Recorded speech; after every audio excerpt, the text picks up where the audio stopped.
Model pengislaman yang digagas oleh para leluhur kita itu sungguh sangat halus sekali. Meskipun tidak pernah mengerek tinggi-tinggi sebagai negara Islam secara lantang begitu, tapi hampir semua kesultanan atau kerajaan di Nusantara ini mesti yang pertama dibangun adalah Masjid Agung, atau kalau di Melayu itu Masjid Raya. Kita tahu Sultan yang ada di Delhi dengan istananya Maimun memiliki masjid yang sangat besar. Demikian juga Sultan Kadriya di Pontianak membangun masjid yang besar. Dan hampir semua sultan-sultan yang ada di tanah Melayu itu yang pertama dibangun itu adalah masjid.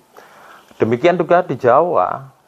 Di Jawa itu luar biasa. Semua kesultanan itu memiliki masjid-masjid besar gitu.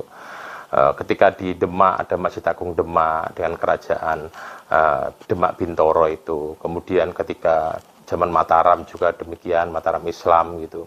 Bahkan kalau kita mau belajar dengan detail, Ngayogyakarta Hadiningrat itu yang menjadi patok negara itu adalah masjid, yakni 4 masjid yang menjadi patok negara wilayah kota negara dari Ngayogyakarta Hadiningrat ditambah 1 Masjid Agung. Jadi sedulur papat kelimo pancer. Artinya yang menjadi patok itu malah masjid begitu.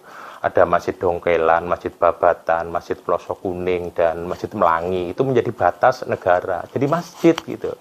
Kemudian penanggalan juga diislamkan, pasaran ditemukan dengan bulan Hijriah. Kemudian perayaan-perayaan negara itu ada perayaan keislaman. Maka muludan itu, gerbek mulut itu hampir semua ada di kerajaan-kerajaan besar yang ada di Nusantara, khususnya di Jawa. Kemudian sawalan, Idul Fitri itu juga menjadi agenda besar, dan Isra Mi'raj juga begitu.